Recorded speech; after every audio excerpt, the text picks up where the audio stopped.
Buenas tardes. Me consta que soy una de las favoritas porque soy la última, ¿verdad?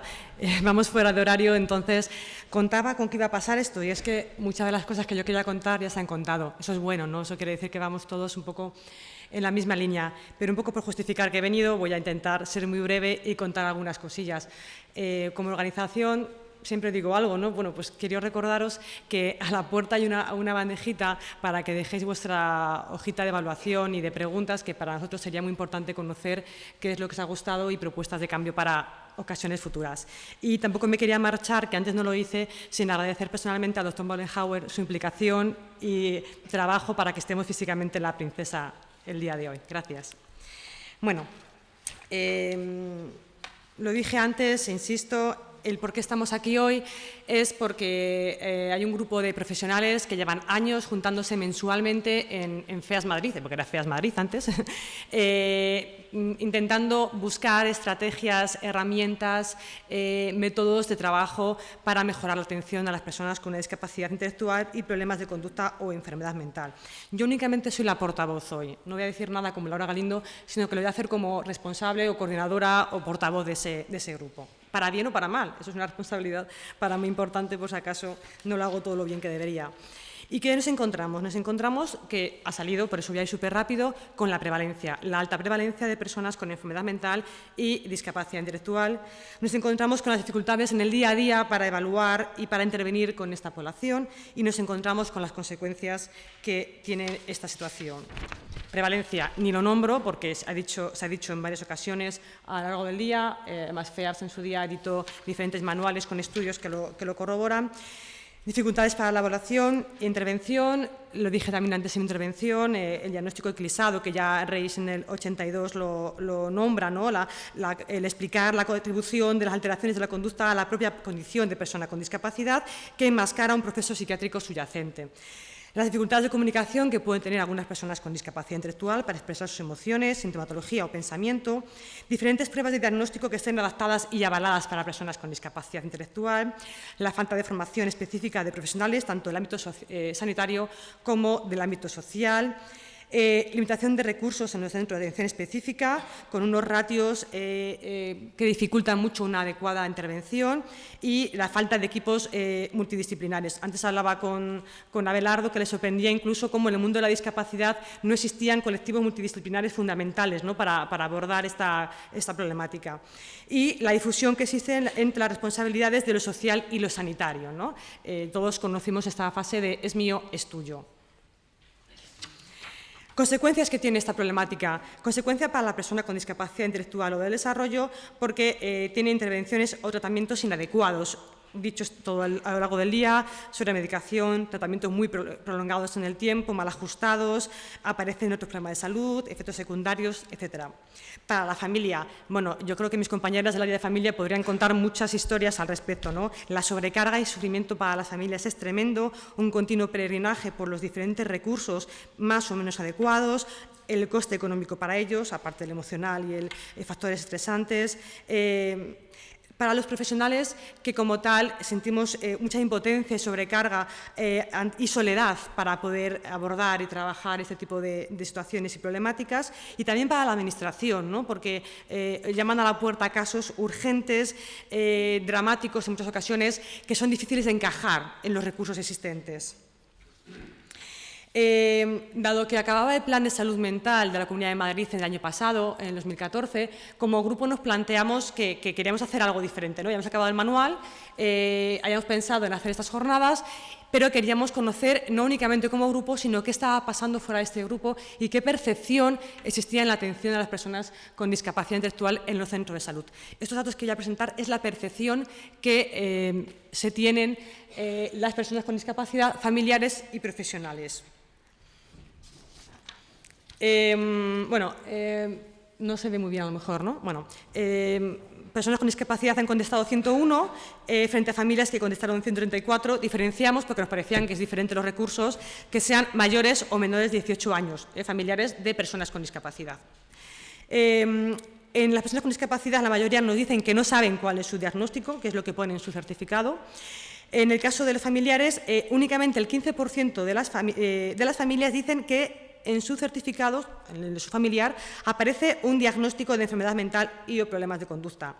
Pero, sin embargo, el 73% responden que su familiar sí que tiene una enfermedad mental o problema de conducta, ¿no? Hay una diferencia entre el diagnóstico oficial y la percepción de las familias de que su familiar sí que tiene algún tipo de alteración o problema de salud mental.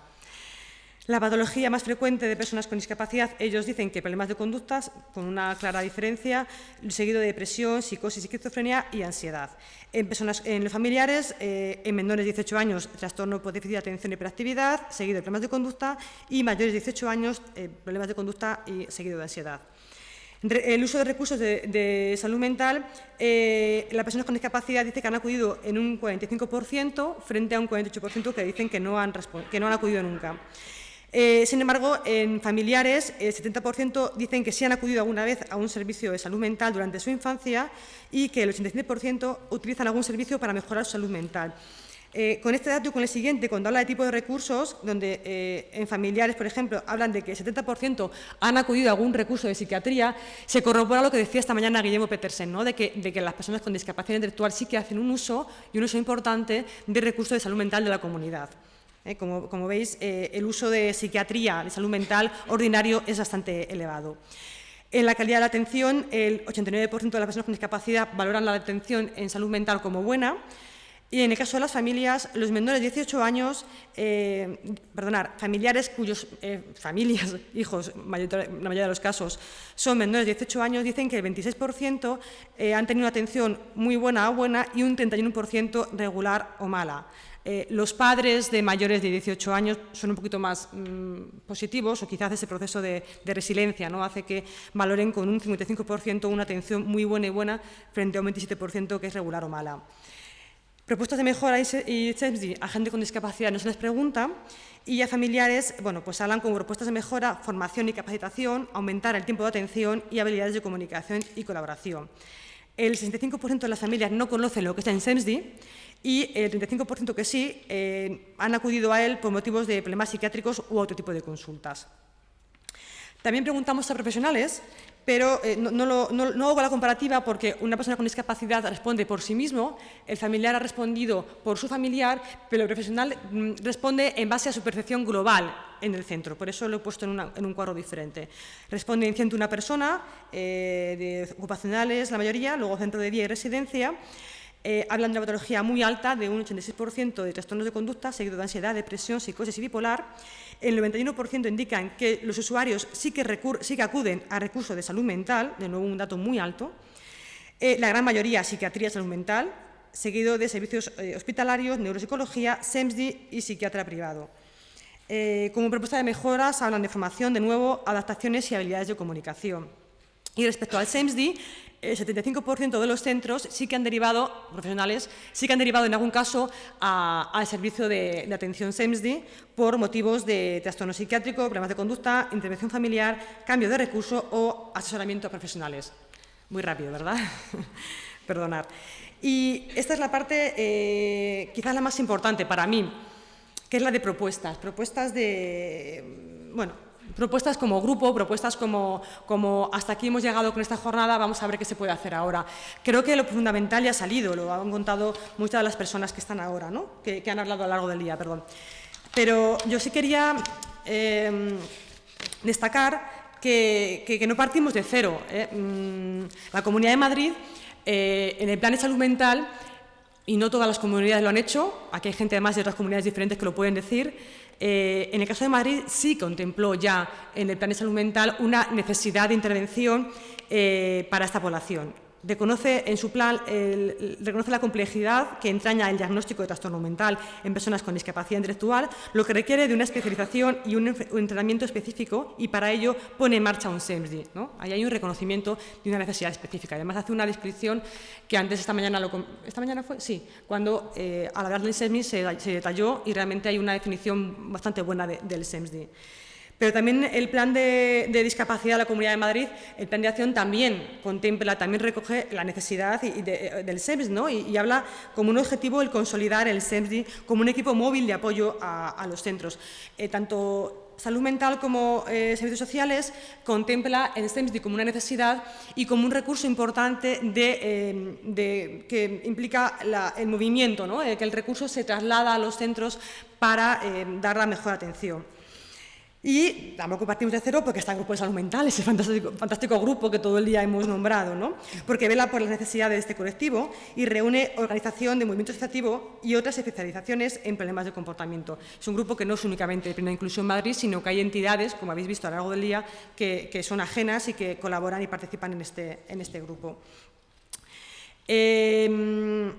¿Cuáles son algunas de las propuestas que hacemos? Investigación. Hablaba con el doctor Nobel porque siempre recurrimos a él porque es el pionero, es el que siempre pone en marcha investigaciones en temas de discapacidad y de enfermedad mental, problemas de conducta, ¿no? Yo creo que también la Comunidad de Madrid tiene población y equipo como para empezar también a hacer nuestros propios estudios. Necesitamos estudios epidemiológicos para visibilizar la realidad de esta población y la necesidad de incluir en la consideración de la discapacidad intelectual dentro de los sistemas de registro de las comunidades autónomas y la necesidad de estudios relacionados con síndromes y estudios genéticos. Necesitamos prevención. Necesitamos prevención para identificar de manera precoz los síntomas de alerta que derivan en problemas de conducta y o de salud mental. Necesitamos capacitar a los profesionales y a la red de atención primaria. Esto es un trabajo que tenemos que hacer todos, tanto del ámbito social como del ámbito sanitario. La necesidad de equipos multidisciplinares dentro de la red es la única manera de que el problema, si se aborda desde el comienzo, tengamos que evitar en muchas ocasiones las derivaciones y las vueltas que dan las familias con sus hijos de recurso en recurso. Medidas para paliar la sobrecarga de las familias y los cuidadores, con formación, con respiros, con apoyos psicológicos. Y la revisión de la codificación de las discapacidades en los centros base es fundamental porque son la puerta de entrada a los diagnósticos para poder acceder o no a recursos, o a recursos de un tipo o de otro, ¿no? Y también para el tema de la dependencia. Yo puse formación especializada, me he apuntado, lo he tachado con el rotulador en mi presentación, ahí no he podido, por hacer un poco caso a Mariona, ¿no? No tiene que ser especializada, tiene que ser efectiva, ¿no? Vale ya mejor de hacer tanta formación, vamos a hacer formación que realmente sea eficaz y efectiva. Proponemos promover posgrados de discapacidad intelectual y trastornos de enfermedad mental con prácticas combinadas de atención médica y social, con módulos de trastornos mentales en esta población para conocer trastornos de la conducta, conocer servicios, modelos y prácticas, la posibilidad de que profesionales roten por diferentes recursos y servicios y conozcan todas las realidades. Queremos fomentar la especialización en enfermería. Es algo que además hemos oído esta mañana y me ha parecido un tema muy interesante, ¿no? Para poder diagnosticar o poder detectar cuando el problema de conducta es debido a una causa biológica o de enfermedad y no, que puede ser conductual pero no tiene por qué ser enfermedad mental. La figura de psiquiatras consultores de referencia para otros psiquiatras, formación continuada para profesionales de servicios sociales, sanitarios, de justicia. Tenemos una cantidad de métodos de trabajo con soporte activo, indicadores de alarma, modelos de apoyo conductual positivo, enfoque multimodal de la conducta. Todo eso tiene que ser no tiene que ser una formación, tiene que ser un método de trabajo, yo diría que obligatorio e imprescindible en todos los centros de atención. Y luego, sesiones clínicas conjuntas en la gestión de los casos, ¿no? Para determinadas ocasiones. Atención. Esto, cuando he visto a Ramón, posiblemente es que yo en alguna ocasión se lo he visto, pero hemos compartido esta manera de percibir la atención en la red de salud mental. La gran mayoría de las personas con discapacidad tienen y deben acudir al servicio de salud mental genérico, ¿no? Ramón lo decía y yo lo confirmo, ¿no? Hemos puesto el número de 75%. Tienen que acudir a la red ordinaria. Que esa red, ¿qué tiene que ser? Tiene que ser accesible, tiene que usar, sí que es importante que esa red use herramientas estandarizadas específicas. Ya existe, está el DMID, el DCLD, que son herramientas de diagnóstico específicas de discapacidad intelectual que me apuesto que la mayoría de los psiquiatras no conocen, ¿no? Atención clínica con enfoque biopsicosocial basada en análisis funcional, psiquiatras enlaces especializados, planes individuales de intervención consensuados con sanidad y servicios sociales y lo han dicho mis compañeros, pero ahora está más reciente, Nacho, ¿no? El enfoque comunitario fundamental, ¿no? Que el sistema se despliegue allá donde está la persona. He puesto, no sé si es conocido por todos, pero es un poco antiguo, pero al final hay cosas que no pasan de moda, ¿no? Ese material lo hizo FEAPS hace unos años, que son prospectos de antipsicóticos y de antidepresivos y de consentimiento informado para el uso de los servicios sanitarios en lectura fácil, que están en PDF, que creo que es algo muy aplicable para cualquier recurso de sanidad y que creo que es poco conocido. En la página web se pueden descargar. Y luego hay una red especializada en salud mental, que es del 25%, no es la mayoría. Aquí no tiene por qué nada más que derivarse a aquellas personas que son las que tienen unas necesidades especiales, ¿no? Aquí sí comparto la necesidad de ampliar y mejorar la dotación de los SEMSDIS. Y, en este caso, SEMSDI en Madrid hay uno, pues ampliar y mejorar su dotación. Creo que viendo las ratios que hay en otros sitios tendríamos que hablar de ampliar a más SEMSDIS, así como unidades de hospitalización, que en Madrid no hay ninguna específica para problemas de conducta y personas con discapacidad intelectual. En SEMSDI debe ser la figura que vertebre todo el funcionamiento y todo el sistema de coordinación de los diferentes recursos, al que no solo tienen que acceder las personas que asisten al centro de la consejería de familias, sino también creo que tiene que ser un servicio al que se puede acceder desde otros recursos, desde el sanitario, las familias, ¿no? Como comentaban esta mañana, el SEMSDI únicamente se puede derivar a día de hoy desde recursos de la consejería de familias, y yo creo que es algo que tiene que abrirse a otro tipo de derivaciones. Apoyo especial a familiares de personas con situaciones más complejas. También ha surgido la problemática que lleva a las familias con este tipo de características.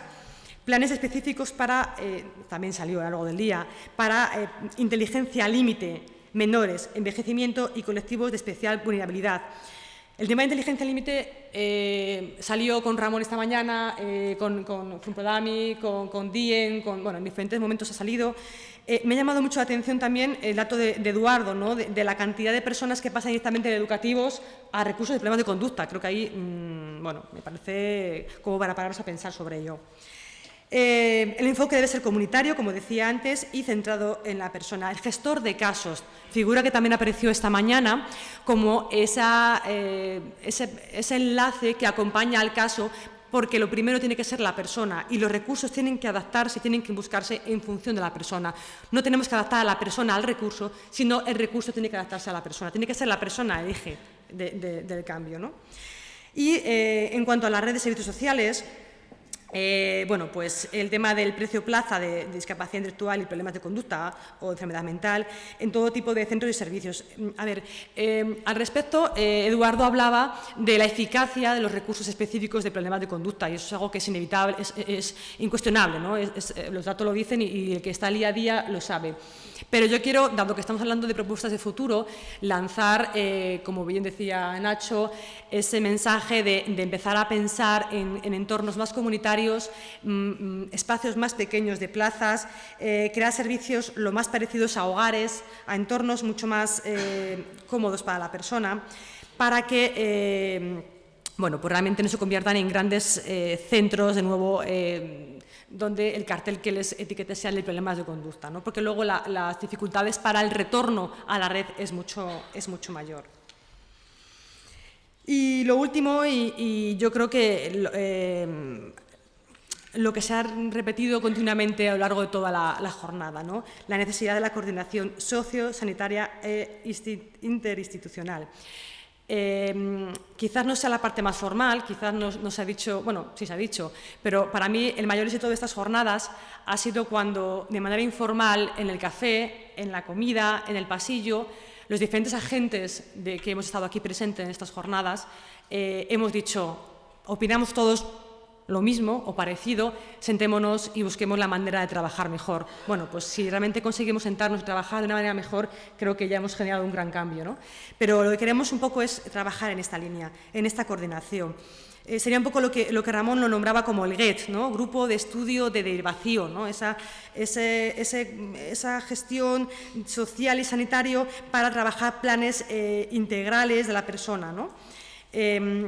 Que tiene que ser coordinados por gobiernos autonómicos y tiene que ser tanto sociedad sanitaria, educativa, por lo que hemos visto, incluso jurídica, en muchos de los casos también, ¿eh?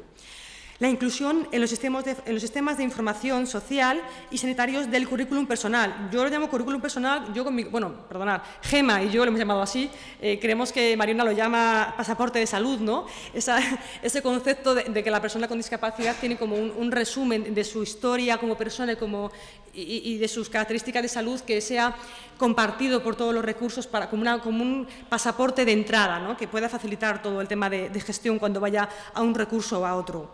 Medidas de colaboración para personas ingresadas en larga estancia en residencias sociales y sanitarias y la participación del tercer sector en la elaboración de políticas públicas de salud mental.